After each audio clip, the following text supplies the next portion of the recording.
Price Lord. கர்த்தருடைய பரிசுத்த நாமம் மகிமைப்படுவதாக. இந்த கடைசி காலத்துல உங்களை வாழ வைத்து ஒவ்வொரு நாளும் நம்மை நடத்தி கொண்டிருக்கிற ஆண்டவராகிய இயேசு கிறிஸ்துவுக்கு மகிமை உண்டாகட்டும்.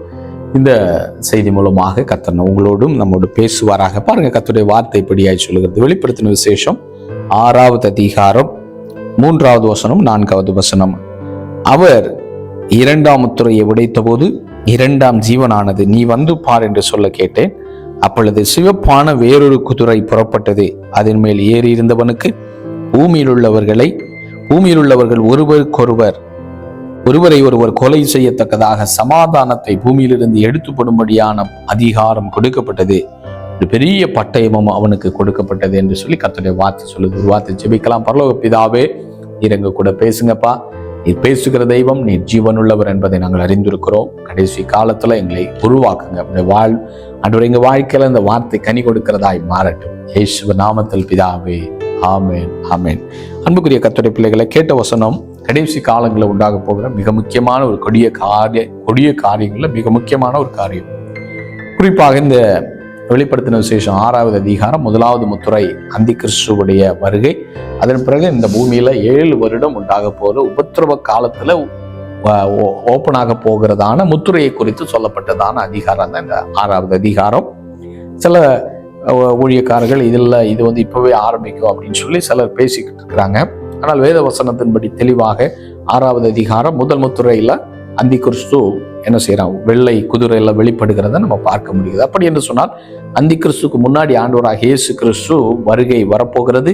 அந்த வருகையில சபைகள், ஆண்டவரோடு கூட நடக்கிற கர்த்தருடைய பிள்ளைகள், ஆவிக்குரிய சபை, தேவனுடைய ஆலயமாகிய நீங்களும் நானும் எடுத்துக்கொள்ளப்பட்ட பிறகுதான் இப்படிப்பட்டதான உபத்திரவங்கள் உண்டாகும் என்று சொல்லி வேதத்துல பல ஆதார வசனங்கள் இருக்கிறது. அதனால இந்த 2வது அதிகாரம், இந்த 6வது அதிகாரம் முழுவதுமே அந்தி கிறிஸ்து நாட்களில் நடக்க போற காரியம். ஆனால் இந்த காலத்திலேயே அந்தி கிறிஸ்து அவன் லிட்டரலா வெளிப்படுகிற காலம் அந்தி கிறிஸ்துக்கு பிறகா இருந்தாலும், இப்ப நீங்களும் நானும் பார்க்கிற இந்த காலங்கள் நம்ம வாழ்கிற காலமே அந்தி கிறிஸ்துவோட ஆவி என்ன செஞ்சுட்டு இருக்குது, கிரியை செய்து கொண்டிருக்கிறது என்று சொல்லி முதல் நூற்றாண்டுல அப்போஸ்தலனாகிய யோவான் ஐயா அன்றைக்கே 1 யோவான்ல எழுதி கொடுத்திருக்கிறார். இந்த காலத்திலேயே அந்தி கிறிஸ்துவின் ஆவி கிரியை செய்து கொண்டிருக்கிறது என்று சொல்லி முதல் நூற்றாண்டுல. அப்படி என்று சொன்னால் இப்ப வாழ்கிற காலத்துல அந்தி கிறிஸ்துவோட ஆவி அதிகமாய் பூமி எங்கும் கிரியை செய்து கொண்டிருக்கிறது. கிறிஸ்தவ சபைகளுக்குள்ளும் என்ன செய்யறான், பிசாசான வஞ்சிக்கும்படிக்காக அந்த ஆவியை பிசாசானவன் என்ன செஞ்சுட்டு இருக்கிறான், கிரியை செய்து கொண்டுதான் இருக்கிறான் என்பதுல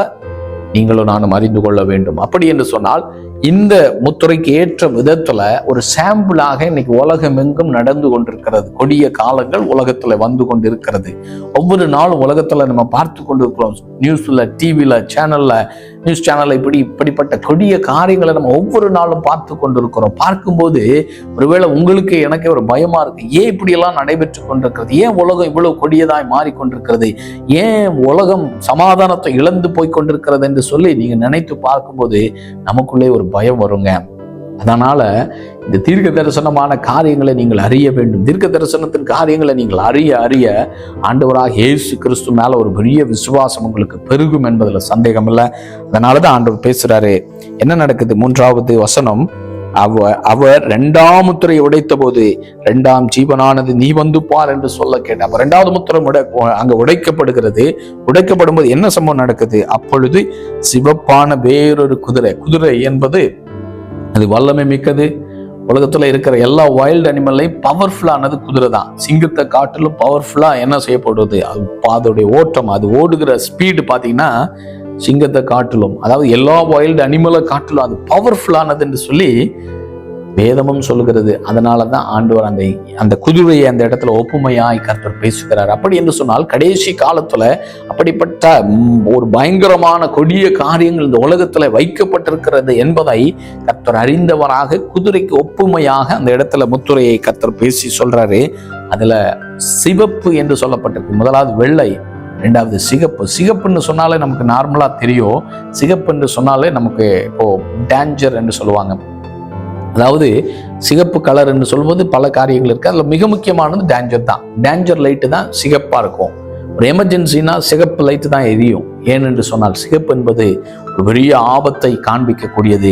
சிகப்பு என்பது இரத்தத்தை குறிக்கக்கூடியதாக இருந்தாலும் அது ஒரு பெரிய ஒரு ஆபத்து வரப்போகிறது, உலகத்துக்கு ஒரு பெரிய ஆபத்து என்பதை கர்த்தர் காண்பிக்கும்படிக்காகத்தான் இந்த குதிரை மேல வருகிற, எப்படிப்பட்ட குதிரையா இருக்கிறது?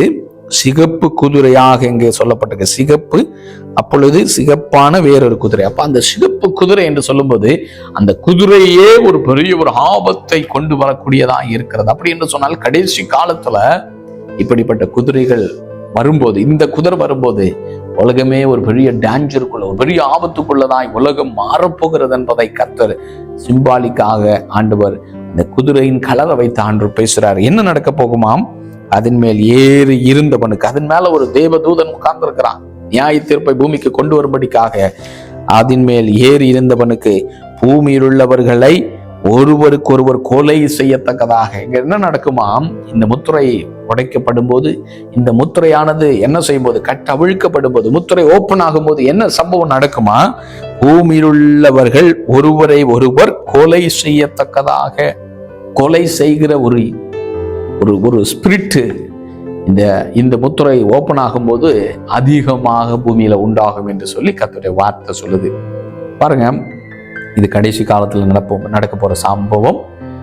அப்போ ஒரு மனிதன் இன்னொரு மனிதனை பார்த்தா கொலை செய்யணும், உனக்கு பிடிக்கலையா அவனை கொன்றுணும் அப்படின்ற ஒரு எண்ணம் இந்த கடைசி காலத்துல பெருகும் என்று சொல்லி ஆண்டவர் சொல்றாரு.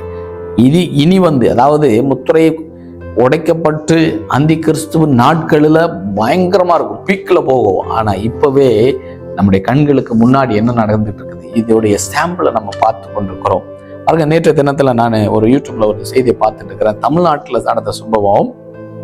என்னென்ன சம்பவம் நடக்குதுன்னு அப்படின்னா, செங்கல்பட்டு மாவட்டத்தில் நடக்கிற சம்பவம். பாருங்க, ஒரு மனிதன் ஒரு திங்ஸ் போயிட்டு ஒரு கடையில் போய் வாங்குறான். அந்த கடையில் அந்த திங்ஸ் வாங்கின திங்ஸ் அவன் பர்டிகுலராக வீட்டில் யூஸ் பண்ணும்போது 2 நாளில் என்ன ஆகுது, மறுபடியும் அது ரிப்பேர் ஆகுது, சரிப்படுத்த முடியல. அந்த கடையில் கொண்டு கொடுக்குறாப்புல, எனக்கு இது ரிப்பேரு 2 நாளில் இப்படி ஆயிடுச்சு, இவ்வளோ பணம், இவ்வளோ ஆயிரங்கள் செலவு பண்ணேன், இவ்வளோ ஆனதுனால எனக்கு அதை திருப்பி கொடுத்துரு அப்படின்னு சொல்லும்போது அந்த கடைக்காரன் கொடுக்க மாட்டேங்கிறான். இவர் என்ன பண்ணுறாரு, இவர் அந்த கடையை கோபத்தில் அந்த கடையை அடித்து உடைக்கிறாரு. இதனால இவங்களுக்குள்ள ஒரு விரோதம் வந்துருச்சு, நீ என்னையே தொட்டுட்டியா அப்படின்னு சொல்லி அந்த கடைக்காரர் என்ன பண்றாரு, அவரு 4 பேரை ரெடி பண்ணி இவனை எப்படியாவது என்ன செஞ்சிடணும், கொலை பண்ணிடணும். ஏங்க 1000 ரூபாய் இல்லை 10,000 ரூபாய்க்கு ஸ்பெண்ட் பண்ணியிருக்காங்க, சண்டை போட்டுக்கிட்டாங்க. ஒருவேளை அவங்க கவர்மெண்ட் இல்லை போலீஸ்கிட்டையோ ஏதோ ஒன்று போய் இப்போ கம்ப்ளைண்ட் பண்ணியிருக்கலாம். ஆனால் என்ன செய்யறான், இந்த பிரச்சனை இவ்வளோ 1000 ரூபாய்க்கு பிரச்சனை இல்லை 10,000 ரூபாய்க்கு பிரச்சனை வருது, உடனடியாக இவனுடைய மைண்ட் என்ன செய்யுதுன்னா, இவனை அழிச்சிடணும், இவனை கொன்றணும், ஒன்னா பிரச்சனை சால்வ் ஆயிரும் அப்படின்னு அவங்க நினைக்கிறாங்களா தெரியல. என்ன பண்றாங்க, பிளான் பண்ணி இந்த திங்ஸ் வாங்கின ஒருத்தர் அப்படியே ஒரு நாள் நைட்டு நடந்து போயிட்டு இருக்கும்போது, நைட் இல்லை பகல் நேரத்துல நடந்து போறாரு, அவருடைய அந்த ஏரியாவில் நடந்து போகும்போது என்ன பண்றாங்க, 4 பேர் சேர்ந்து அவனை பிடிச்சி அடிச்சு என்ன செய்யறாங்க, காயப்படுத்தி சாதாரண ஒரு கல்லை எடுத்து தலையில் போட்டு அப்படி அடிச்சு கொள்றாங்க. மக்கள் பக்கத்துல இருந்து பார்த்துட்டு தான் இருக்கிறாங்க, யாருமே பிடிச்ச நேரத்துல சிலர் வீடியோவும் எடுத்துட்டு இருக்கிறாங்க. இந்த வீடியோ பார்க்கும்போது எனக்கு ரொம்ப கஷ்டமா இருந்தது. இப்படி ஒரு நாய் அடிக்கிற மாதிரி கல்லை வச்சு அப்படியே தலையில அடிச்சு அப்படியே அந்த ஸ்பாட்ல அவன் சாகுறான். அப்ப எனக்கு இந்த வசனம் ஞாபகம் வந்தது. பாருங்க, எவ்வளவு கொடிய காலத்துல நீங்களும் நான் வந்துட்டு இருக்கிறோம். ஏன் இப்படி நடக்குது? தமிழ்நாட்டுல மட்டும் இல்ல, இந்தியாவில் பல இடங்கள் நடக்குது. ஒருவர் வெளியே வராம இருக்கலாம், இந்தியா மட்டும் இல்ல, உலகமெங்கும் நடந்துகிட்டே இருக்குது. கொலை செய்கிறதான அனுபவம், கொலை செய்யத்தக்க. இன்னைக்கு யுத்தம் பாருங்க, ஒரு நாட்டுக்கு இன்னொரு நாட்டுக்கு யுத்தம். என்னது, இவன் அவனை கொல்றது, அவன் இவனை கொல்றது. உங்களுக்கு தெரியும், ஈரான்ல நடந்த சம்பவம், சிறுவேல் அமெரிக்காவில் நடந்துட்டு இருக்க சம்பவம். இவன் அவனை அழிக்கணும், அவன் இவனை அழிக்கணும். இப்படிதான் கொலை செய்யும்படிக்காக மனிதன் கடைசி காலத்துல அதிகமாக தூண்டப்பட்டு கொண்டிருக்கிற காலம் கடைசி காலம்.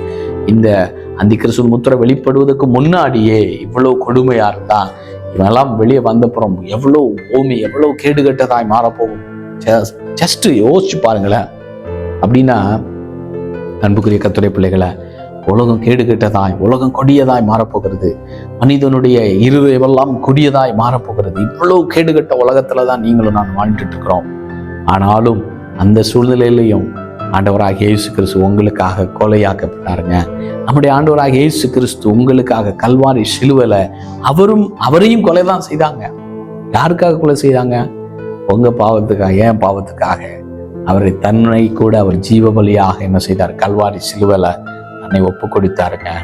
அதனால காலம் கொடிய காலம்தான். இந்த கொடிய காலத்திலும் கொலை செய்யக்கூடிய ஜனங்கள் எழும்புகிற இந்த காலத்திலும் நீங்களும் நானும் யாரை நம்பணும் தெரியுமா? அவரையே நம்பி அவருடைய அன்பை நீங்க பெற்றுக்கொண்டால் நமக்குள்ள இருக்கிற வெறி போயிடும், வைராக்கியம் போயிடும், பழிக்கு பழி வாங்கக்கூடிய இருதயம் போயிடும். அவரை நேசிக்கிற பிள்ளையா மாறிவிடுவோம். அதனால ஒருவேளை அன்புக்குரிய கர்த்தருடைய பிள்ளைகளை, உங்களுக்கு ஏதாவது இப்படிப்பட்ட மற்றவனை அழிக்கணும், அவனுடைய வாழ்க்கையை கெடுக்கணும் இப்படிப்பட்ட எண்ணம் இருக்கிறதா? இதெல்லாம் பிசாசுடைய எண்ணம், இதெல்லாம் அந்தி கிறிஸ்துவோட எண்ணங்க. இது சாத்தானுடைய எண்ணம், கர்த்தருடைய எண்ணமே கிடையாது. ஒருவேளை அப்படிப்பட்ட எண்ணத்தோடு நீங்க இதை பார்த்துட்டு இருக்கிறீங்கன்னா கர்த்தர் உங்களோடு பேசுறாரு. இன்னைக்கே நீங்க உங்க வாழ்க்கையை ஒப்பு கொடுங்க. ஆண்டவரே, என்ன மன்னிங்க ஆண்டவரே, ஏசப்பா உங்க பிள்ளையான மாற்றுங்கப்பா. இப்படிப்பட்ட கொடிய காலத்துல இருந்து என்னையும் என் குடும்பத்தையும் பாதுகாத்துக் கொள்ளுங்க, என் தேசத்தை பாதுகாத்துக் கொள்ளுங்கன்னு சொல்லி யாரெல்லாம் ஒப்பு கொடுக்குறீங்களோ உங்க வாழ்க்கையில கர்த்தர் அற்புதம் செய்ய போறாரு. இயேசுவே, யாரெல்லாம் ஒப்பு கொடுக்குறாங்க அவங்க வாழ்க்கையில ஒரு நன்மையை கர்த்தர் செய்து பிள்ளையா மாற்றி உங்க வருகைக்காக எங்களை ஆயத்தப்படுத்துங்க. தேசத்துல சமாதானம் உண்டாகட்டும் அப்பா. இயேசு கிறிஸ்துவின் நாமத்தில் பிதாவே, ஆமேன், ஆமேன்.